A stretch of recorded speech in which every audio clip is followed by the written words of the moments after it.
Hi friends, இன்றைக்கி நம்ம பார்க்க போகிறது ஆஹா ரெசிப்பியில் மட்டன் தால்ச்சா. அதுக்கு தேவையான பொருட்கள் சொல்லிடுறோம். ஆனியன் வந்து 1 ஆனியன், 3 பச்சை மிளகா, 2 தக்காளி, அப்புறம் வந்து வாழைக்காய் 1, உருளைக்கிழங்கு 2, கத்திரிக்காய் 3, கேரட் வந்து ஒரு அரை கேரட்டு, ஒரு அரை மாங்காய். இதெல்லாம் வெஜிடபிள்ஸு. அப்புறம் அதுக்கு தேவையான இன்க்ரீடியன்ட் என்னென்னு கேட்டிங்கன்னா வந்து இஞ்சி பூண்டு பேஸ்ட்டு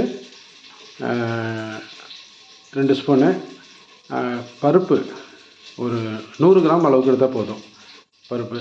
அப்புறம் வந்து மட்டன் வந்து எலும்பும் கொழுப்பும் சேர்ந்த மாதிரி உள்ள மட்டன் வந்து 1/4 கிலோ. அப்புறம் வந்து புளி வந்து ஒரு 2 எலுமிச்சம்பழம் சைஸில் உள்ள புளி நல்லா கரைச்சி வச்சுக்கணும். அப்புறம் தேங்காய் வந்து ஒரு 3/4 மூடி அளவுக்கு தேங்காய். தென் வந்து மிளகாய்த்தூள் வந்து ஒரு 1.5 டீஸ்பூனு, மல்லித்தூள் வந்து ஒரு 2 டீஸ்பூனு, அப்புறம் மஞ்சத்தூள் வந்து ஒரு ஒரு ஒரு சின்ன ஸ்பூனில் ஒரு ஸ்பூன். இப்போ அப்புறம் கருவேப்பிலை கடைசியாக கொதி வந்த பிறகு போடணும். இப்போ வந்து ப்ராசஸ் ஆரம்பிக்கலாம்.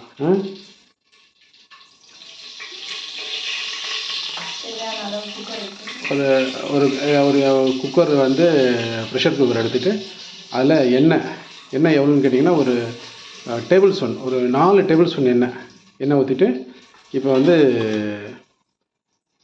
ஆனியன் எண்ணெய் காஞ்சிடுச்சு. ஆனியன்னு அப்புறம் ஆனியன் நல்லா போட்டு வதக்கிக்கணும். ஆனியனை, பச்சை மிளகா, தக்காளி உங்களுக்கே தெரியும். இது நல்லா போட்டு நல்லா வதக்கிக்கணும். நல்லா வதக்கணும். தென் வந்து இஞ்சி பூண்டு பேஸ்ட் வந்து ஒரு 2 டீஸ்பூன் இஞ்சி பூண்டு பேஸ்ட்டு அது நல்லா வதக்கிக்கணும். அப்புறம் நம்ம எடுத்து வச்சுருக்கிற மட்டன் அதையும் போட்டு நல்லா வதக்கிக்கணும்.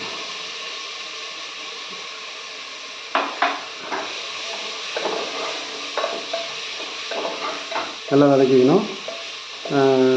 அப்போ தான் நல்லா இந்த மட்டனில் உள்ள தண்ணியெலாம் நல்லா விட்டு மட்டன் அப்போ தான் நல்லா டேஸ்ட்டாக இருக்கும்.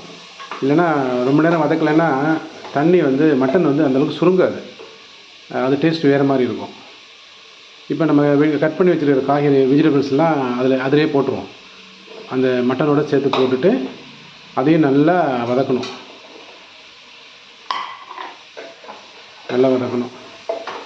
இந்த மெத்தட் எப்படின்னு கேட்டிங்கன்னா, மட்டனையும் காய்கறியும் நல்லா வதக்கிட்டு, காய்கறி வேகிறதுக்கு ரொம்ப நேரம் ஆகாது. அதனால் நாங்கள் என்ன செய்வோம் அப்படின்னு கேட்டிங்கன்னா, அந்த மசாலா தூள்லாம் போட்டுட்டு நல்லா வதக்கின பிறகு அந்த வெஜிடபிள்ஸ் மட்டும் தனியாக அதுலேருந்து மட்டன்லேருந்து பிரித்து எடுத்து வச்சுட்டு மட்டனை அப்புறம் வேக விடுவோம். மிளகாத்தூள் போடுறாங்க 1 டீஸ்பூனு,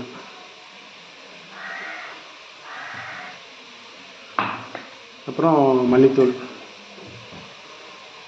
3 டேபிள் ஸ்பூனு, அப்புறம் மஞ்சத்தூள்,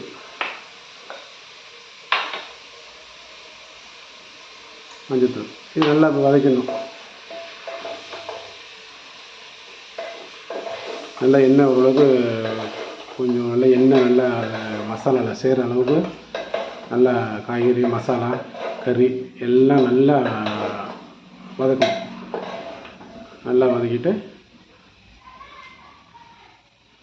அப்புறம் இது என்ன பெரிய விஷயம்னு கேட்டிங்கன்னா, இது தேவையான அளவுக்கு உப்பு போட்டுக்கணும். இதில் என்ன உங்களுக்கு விஷயம்னு கேட்டிங்கன்னா, இந்த மட்டனும் இந்த காய்கறியும் சேர்ந்து வேகும்போது அது ஒரு தனி ஃப்ளேவர் கொடுக்கும். அது ரொம்பவே அருமையாக இருக்கும் அந்த ஃப்ளேவர். ஓகேங்களா? இப்போ என்ன செய்ய போகிறோம், இந்த காய்கறி வேகிறதுக்கு வந்து ஒரு 3/4 டம்ளர் அளவுக்கு தண்ணி, இந்த மட்டன் வேகிறதுக்கு.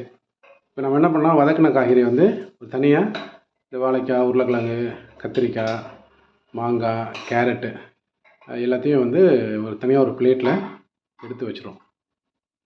எடுத்து வச்சுட்டு கறியை மட்டும் ஒரு 6 சவுண்டு நல்லா வேக விடணும். கறி வாங்கும்போது நீங்கள் பார்த்து வாங்கணும். உங்களுக்கு வந்து அந்த எலும்பும் கொழுப்பும் உள்ள கறி வாங்கினா தான் இது மாதிரி தாளிச்சாவுக்கு வந்து கொஞ்சம் கொழுப்பான கறி வாங்கினா தான் அந்த தாளிச்சா வந்து ரொம்ப டேஸ்ட்டாக இருக்கும், பார்க்குறதுக்கு ரொம்ப அழகாக இருக்கும். இப்போ வந்து காய்கறிலாம் எடுத்து வெளில வச்சாச்சு.